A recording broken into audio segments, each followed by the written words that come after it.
ونسلم على رسوله الكريم أما بعد فأعوذ بالله من الشيطان الرجيم بسم الله الرحمن الرحيم آمنوا بالله ورسوله وأنفقوا مما جعلكم مستخلفين فيه فالذين آمنوا منكم وأنفقوا لهم أجر كبير وما لكم لا تؤمنون بالله والرسول يدعوكم لتؤمنوا بربكم وقد أخذ ميثاقكم إن كنتم مؤمنين والذي ينزل على عبده آيات بينات ليخرجكم من الظلمات إلى النور وإن الله بكم لرؤوف رحيم وما لكم ألا تنفقوا في سبيل الله ولله ميراث السماوات والأرض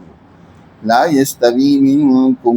من أنفق من قبل الفتح وقاتل أولئك أعظم درجة من الذين أنفقوا من بعد وقاتلوا وكلا وعد الله الحسنى والله بما تعملون خبير صدق اللہ العظیم۔ یہ سورۃ الحدید، اس سورہ مبارکہ کا پس منظر کل درس میں بیان ہوا تھا کہ نبی کریم صلی اللہ علیہ وسلم پر یہ سورہ مبارکہ غزوہ خندق اور فتح مکہ کے درمیانی عرصہ میں نازل ہوئی ہے، یعنی اس سورہ مبارکہ کا شان نزول 5-6 ہجری ہے، اور یہ وہ دور ہے جو مسلمان جماعت پر ایک کٹھن، انتہائی مشکل اور دشمن کی طرف انتہائی یلغار اور حملوں کا دور ہے۔ غزوہ خندق کے موقع پر قریش مکہ عرب کی ایک بہت بڑی طاقت اور جمعیت لے کر مدینہ منورہ پر حملہ آور ہے، اور مسلمان جماعت نے اپنے دفاع اور حفاظت کے لیے مدینہ کے ارد گرد خندق کھود کر اپنے آپ کو محفوظ بنائے، اور ہر وقت دشمن کی طرف سے ڈر اور خطرہ لگا رہتا ہے کہ کس وقت دشمن حملہ آور ہو۔ اس موقع پر اللہ سبحانہ و تعالی نے مسلمان جماعت کو 2 باتوں کا بڑی شدت کے ساتھ حکم دیا ہے۔ ایک، اللہ کے راستے میں خرچ کرنے کا، کیونکہ جنگ کے لیے خاص طور پر مالی وسائل انتہائی ناگزیر ہیں، اس کے لیے اسلحہ اور ہتھیاروں کی ضرورت بھی ہوتی ہے،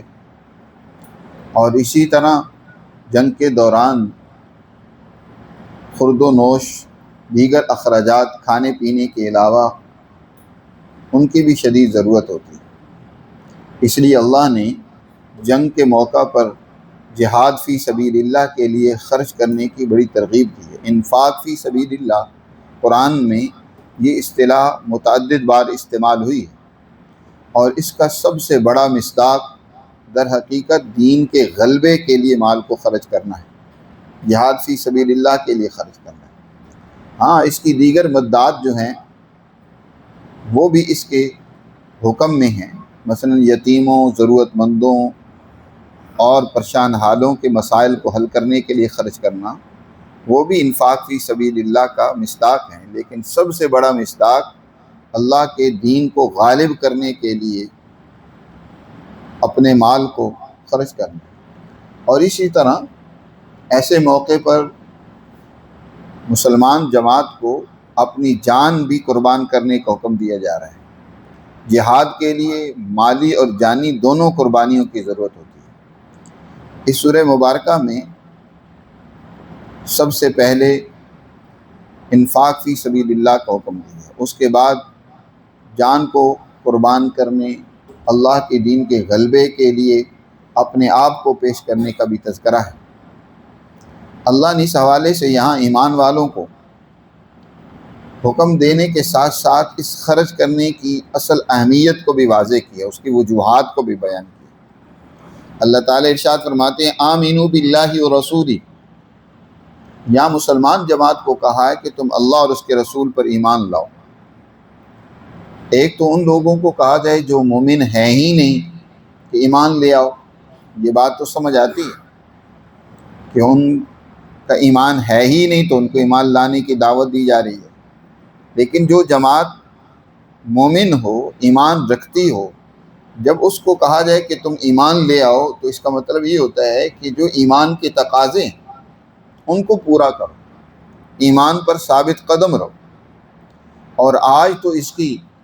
ضرورت اشہد ہو جاتی ہے، زیادہ ہو جاتی ہے، کیونکہ اکثر مسلمان ہونے کے باوجود انسان جو ایمان اور اسلام کے تقاضے ہیں ان کو پورا نہیں کرتا، کمزوری اور سستی میں مبتلا ہو جاتا ہے۔ 3 بڑی رکاوٹیں اکثر انسان کو ایمان اور اس کے عملی تقاضوں کو پورا کرنے سے پیش آتی ہیں، ان میں سے کسی ایک کے سامنے ڈھیر ہو جاتا ہے۔ حضرت الامام شاہ ولی اللہ رحمۃ اللہ علیہ نے فرمایا کہ سب سے پہلے انسان کو ایمانی تقاضوں پر عمل پیرا ہونے سے اس کی اپنی طبیعت رکاوٹ ڈالتی ہے۔ انسان کی طبیعت میں خواہشات ہیں،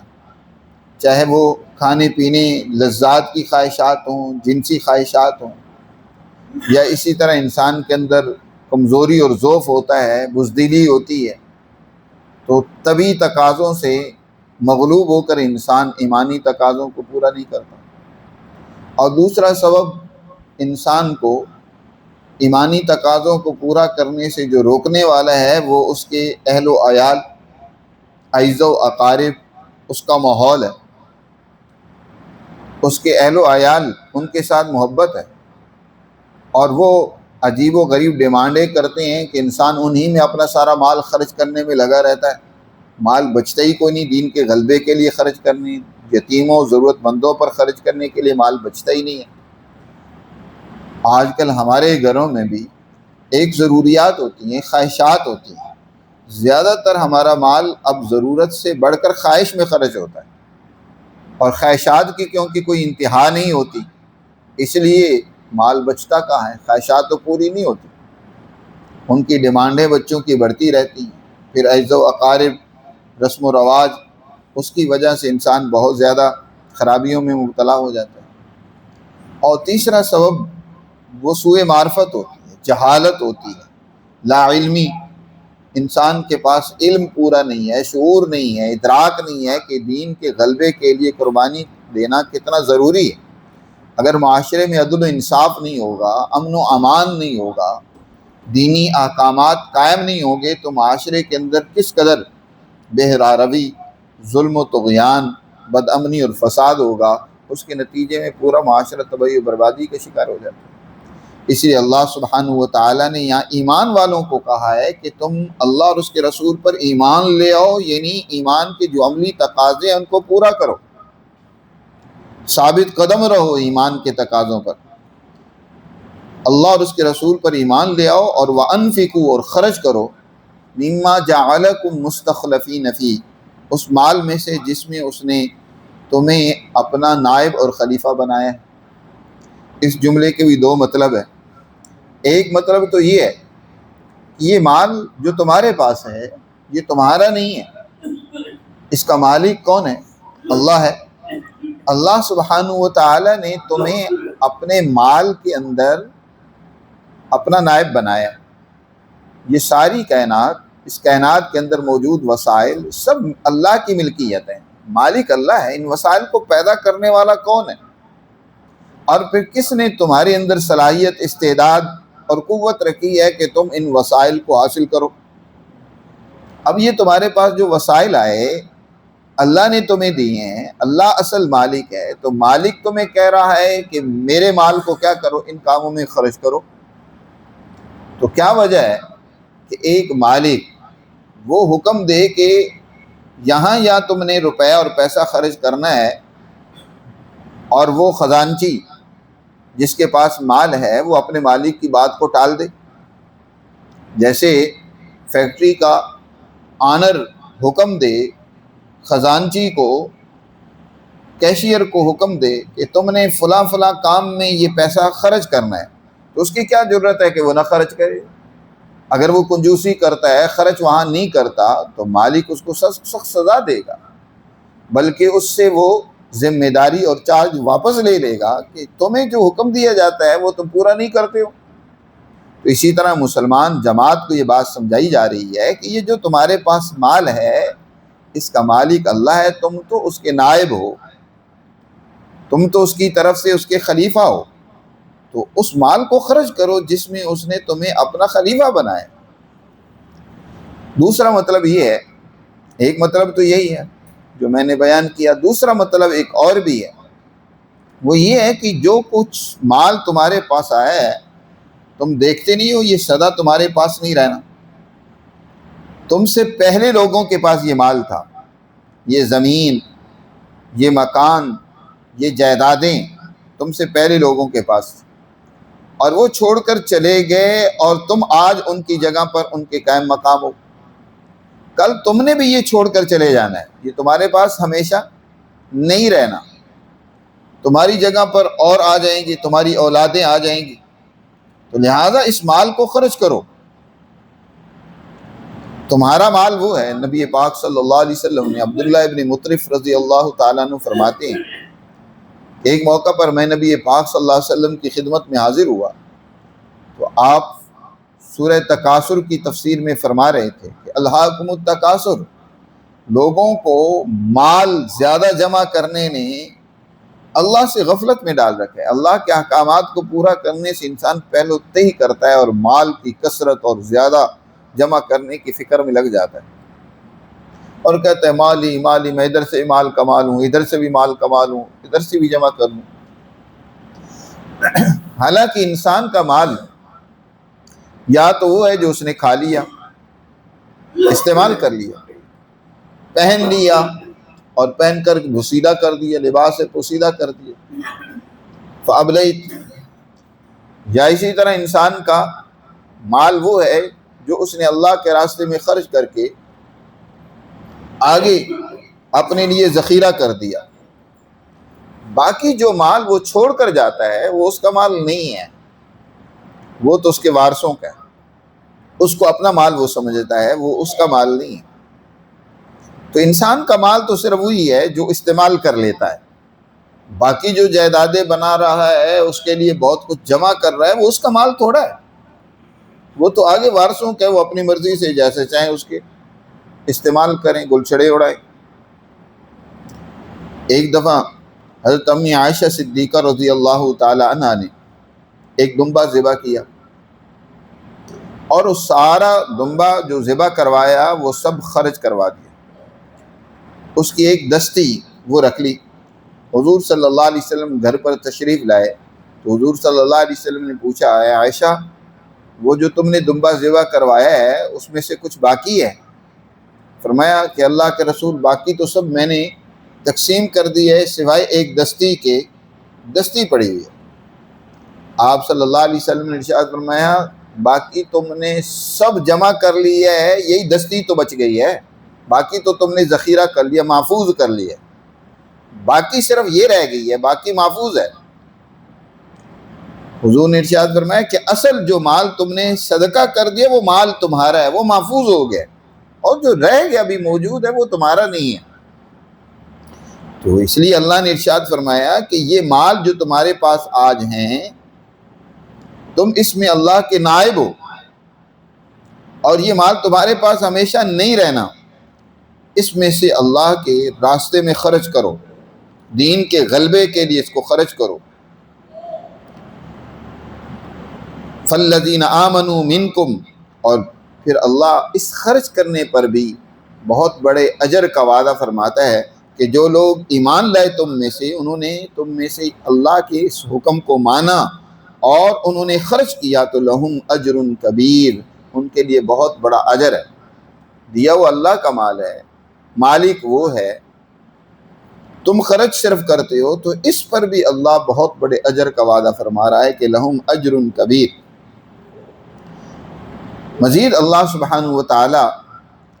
استفہام اور سوال کرتے ہوئے بطور تنبیہ کے ارشاد فرما رہے ہیں، وَمَا لَكُمْ لَا تُؤْمِنُونَ بِاللَّهِ وَالرَّسُولِ، تمہیں کیا ہوا کہ تم اللہ اور اس کے رسول پر ایمان نہیں لاتے ہو؟ يَدْعُوكُمْ لِتُؤْمِنُوا بِرَبِّكُمْ، وہ تمہیں بلا رہا ہے کہ تم اپنے رب پر ایمان لاؤ، اور وقت اخذ میثاقکم، اور تحقیق اس نے تم سے پختہ عہد اور وعدہ بھی لی ہے کہ تم ایمان لاؤ گے، ان کی باتوں کو مانو گے، ان پر عمل کرو گے۔ اگر تم واقعی ایمان لا چکے ہو، مومن ہو، ان کنتم مؤمنین، تو پھر کیا وجہ ہے کہ تم ان کی باتوں پر عمل نہیں کرتے؟ اللہ سبحانہ و تعالی نے جب ایک مسلمان ہوتا ہے نا، ایمان لے آتا ہے، تو ایمان کے ضمن میں وہ در حقیقت اللہ سے ایک عہد کرتا ہے، یا اللہ جو تو مجھے حکم دے گا میں اس کو پورا کروں گا۔ ایمان ایک معاہدے کا نام ہے۔ تو جو مسلمان ہیں وہ در حقیقت اس بات کا عہد کرتا ہے اللہ سے کہ یا اللہ میں تیرے ہر حکم کے سامنے سر خم تسلیم کروں گا، اس سے پہلو تئی نہیں کروں گا۔ اب کیا ہوا کہ تم نے اللہ کے رسول پر ایمان لا کر عہد کر لیا، اور ویسے بھی حضرت عبادہ ابن صامت رضی اللہ تعالیٰ عنہ فرماتے ہیں کہ جب کوئی مسلمان ہوتا تھا تو آپ صلی اللہ علیہ وسلم اس کی اسلام پر بیعت لیتے تھے،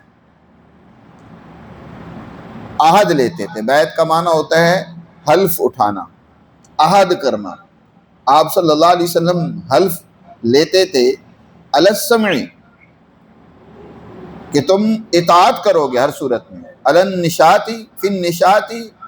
والفقر، ہر حال میں تم اللہ کے پیغمبر کی بات مانو گے، فی النشاط والکسل، چاہے تمہیں خوشی کی حالت ہو یا تمہیں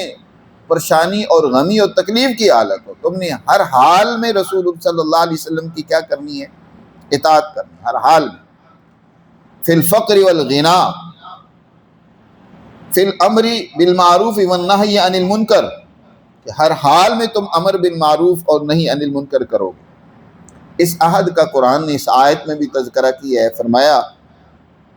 یا ایھا الذین آمنوا اذکروا نعمت اللہ علیکم وقد اخذ میثاقکم ان کنتم مؤمنین، اے ایمان والو اللہ کی نعمت اور احسان کو یاد کرو جو اس نے تم پر کیے ہیں، اور اس نے تم سے عہد بھی لیا، وقد اخذ میثاقکم۔ تو اسی عہد کا یہاں تذکرہ ہے، فرمایا تمہیں کیا ہو گیا کہ تم اللہ اور اس کے رسول پر ایمان نہیں لاتے ہو، اور اللہ کے رسول تمہیں اپنے رب پر ایمان لانے کی طرف بلا رہی ہیں، اور اس سے پہلے ایمان لانے کے ضمن میں تم پختہ عہد اور وعدہ بھی کر چکے ہو کہ ہم اللہ اور اس کے رسول کی باتوں کو مانیں گے، ان کو بجا لائیں گے، لیکن اب تمہارا حال یہ ہے کہ تم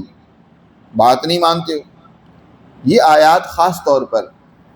غزوہ تبوک کے موقع پر نازل ہوئی تھی۔ غزوہ تبوک، اس کا پس منظر کچھ اس طرح ہے کہ جب مسلمان جماعت نے مکہ کو فتح کر لیا تو فتح مکہ کے بعد عرب کے جزیرہ عرب میں مسلمانوں کی حکمرانی قائم ہو گئی۔ اب دو بہت بڑی سلطنتیں تھیں جن کو اصل میں خطرہ تھا مسلمانوں سے۔ ایک اس وقت کی رومن امپائر تھی، کسریٰ کی کیسر کی حکومت تھی، اور دوسری جو ہے وہ ایرانی طاقت و قوت تھی، یعنی کسریٰ تھا۔ کیسر و کسریٰ یہ دو طاقتیں اور قوتیں اس وقت تھی۔ کسریٰ کی طرف سے مدینہ منورہ پر حملہ کرنے کی تیاری کی جا رہی تھی، اور مدینہ منورہ میں بھی ہر وقت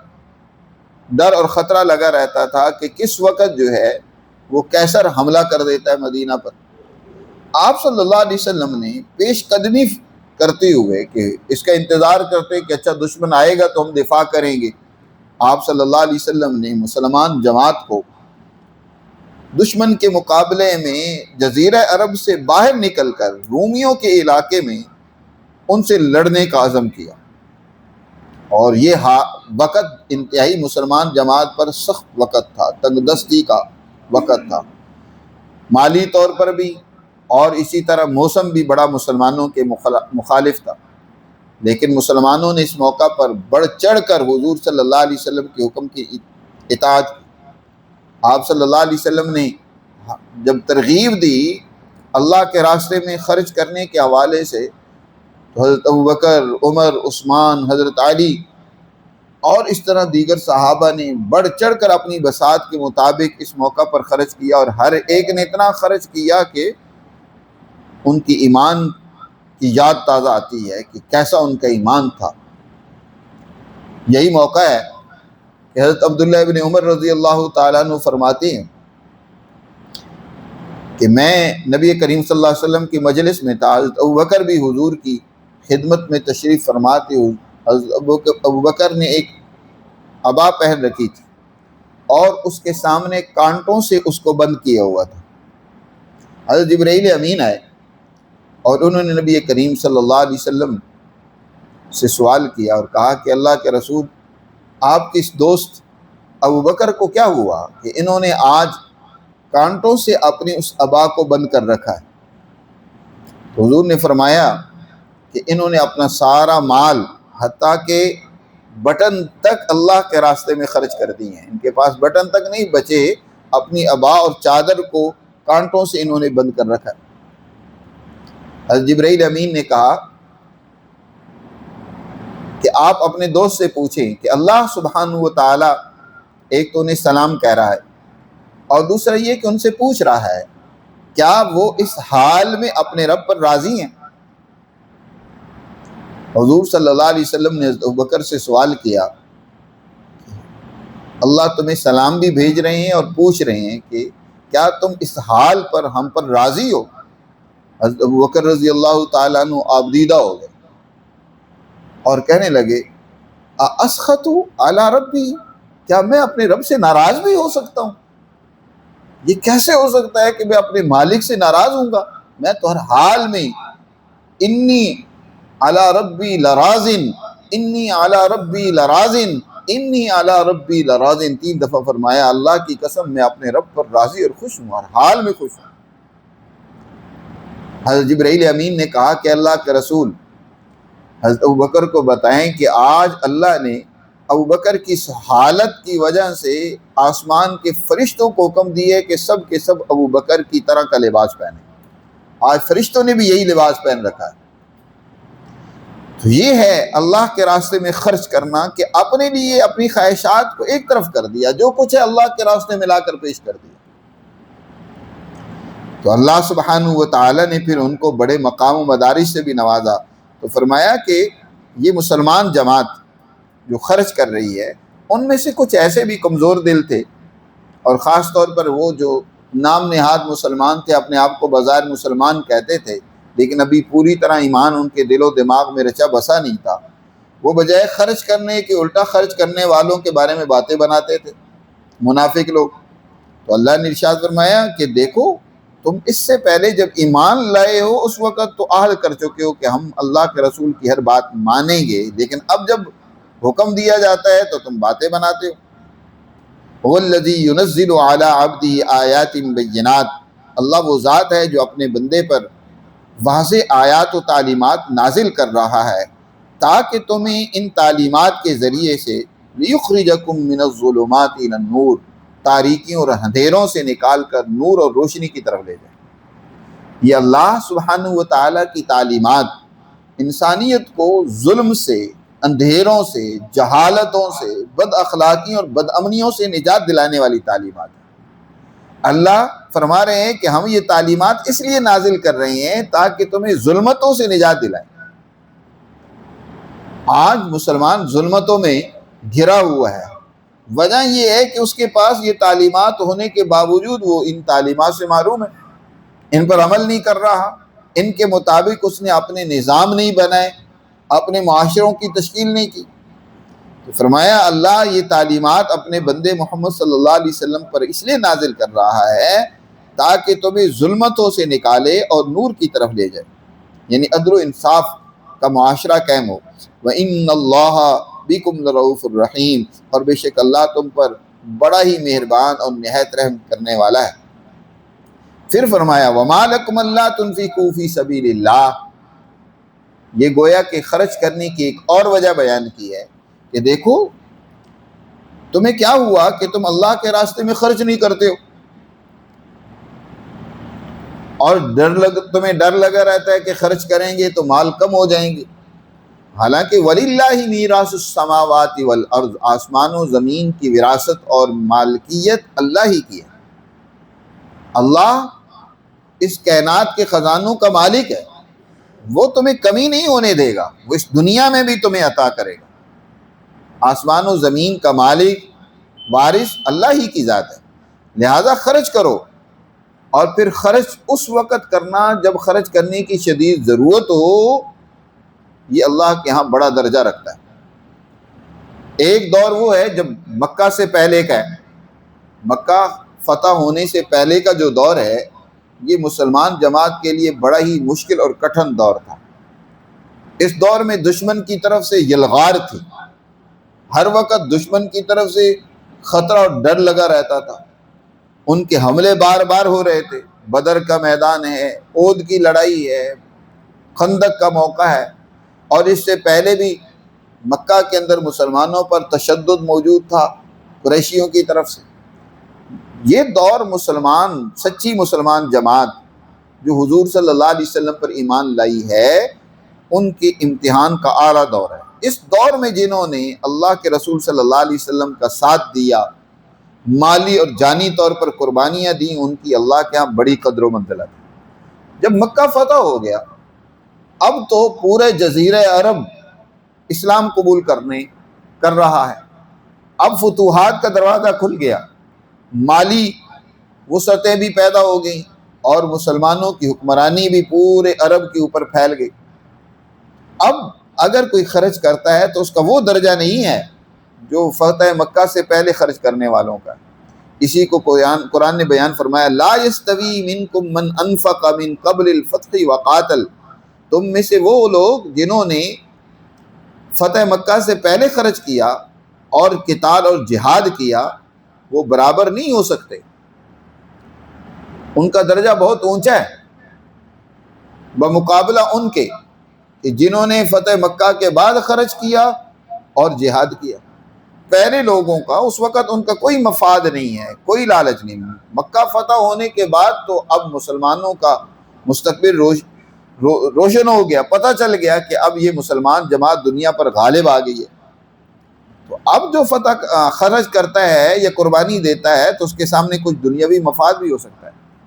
اولئک اعظم درجۃ من الذین انفقوا من بعد وقاتلوا، یاد رکھو یہ پہلے خرچ کرنے والوں کا درجہ ان لوگوں سے بہت بڑا ہوا ہے جنہوں نے مکہ کے فتح کے بعد خرچ کیا اور قتال کیا۔ اللہ ارشاد فرما رہے ہیں فتح مکہ سے پہلے خرچ کرنے والوں کا درجہ بہت اونچا ہے۔ ابو بکر، عمر، عثمان، علی، ان کے درجے کو اللہ نے بیان فرمایا، بہت اونچا درجہ ہے ان کا۔ اللہ تو ان کے درجوں کو بیان فرمائے، یہ بہت اونچے درجے کے لوگ ہیں، لیکن آج کا نام نہاد مفکر وہ ان کے درجوں کو گھٹانے کی کوشش کرتا ہے، ان کے بارے میں باتیں بناتا ہے۔ قرآن جو بات کہہ رہا ہے وہ درست ہے، یا آج کے اس مفکر کی باتیں جو گالی کرتا ہے، ادھر ادھر سے مروڑ توڑ کر پیش کرتا ہے، ان کی باتیں ٹھیک ہیں۔ قرآن نے کہا کہ ان کا درجہ بہت اونچا ہے، اعظم درجۃ من الذین انفقوا من بعد میں آنے والے چاہے کتنی کوئی خرچ کرنے قربانیاں دے لیں، لیکن ان پہلے لوگوں جو ابتدا میں قربانیاں دینے والے ہیں، ابتدا میں مال جان اللہ کے راستے میں لٹانے والے ہیں، ان کے درجے کو نہیں پہنچ سکتے۔ اولئک اعظم درجۃ من الذین انفقوا من بعد وقاتلوا۔ ہاں، اللہ کا وعدہ جو ہے اچھائی کا، جنت کا، وہ دونوں سے ہی ہے، پہلے جنہوں نے خرچ کیا، بعد میں خرچ کیا، اور تا قیامت بعد میں خرچ کرنے والوں سے بھی اللہ کا وعدہ ہے۔ اللہ کے دین کے غلبے کے لیے کوئی بھی قربانی دے گا تو وَكُلًّا وَعَدَ اللَّهُ الْحُسْنَى، ہر ایک سے اللہ کا وعدہ حسنہ کا ہے، اچھائی کا ہے، بھلائی کا ہے، کامیابی اور جنت عطا کرنے کا ہے، لیکن درجے تو ہیں الگ الگ۔ وَاللَّهُ بِمَا تَعْمَلُونَ خَبِيرٌ، اور اللہ تعالیٰ جو کچھ تم عمل کرتے ہو اس کو پوری طرح جانتا ہے، اس کی خبر رکھتا ہے کہ تمہارے دل میں کتنی سچائی ہے، خلوص ہے، اللہ کے احکامات کی کتنی تعمیل ہے۔ اللہ سے یہ بات مخفی نہیں ہے، وہ اللہ خوب جانتا ہے جو تم عمل کرتے ہو۔ تو اس طریقے سے ان آیات مبارکہ میں اللہ سبحانہ و تعالی نے مسلمان جماعت کو دین کے غلبے کے لیے، معاشرے میں عدل و انصاف کو قائم کرنے کے لیے، امن و امان قائم کرنے کے لیے، معاشرے سے غربت، بدحالی، انتشار، فرقہ واریت، اس کے استحصال کے لیے کردار ادا کرنا، اور اس میں مالی طور پر خرچ کرنا پڑے، جانی طور پر اپنے آپ کو پیش کرنا پڑے، تو اس سے دریغ نہ کرنا بلکہ اپنے آپ کو پیش کرنا، اس کا اللہ نے حکم دیا ہے۔ اللہ ہمیں سمجھ نصیب فرمائے اور اپنے احکامات پر عمل کی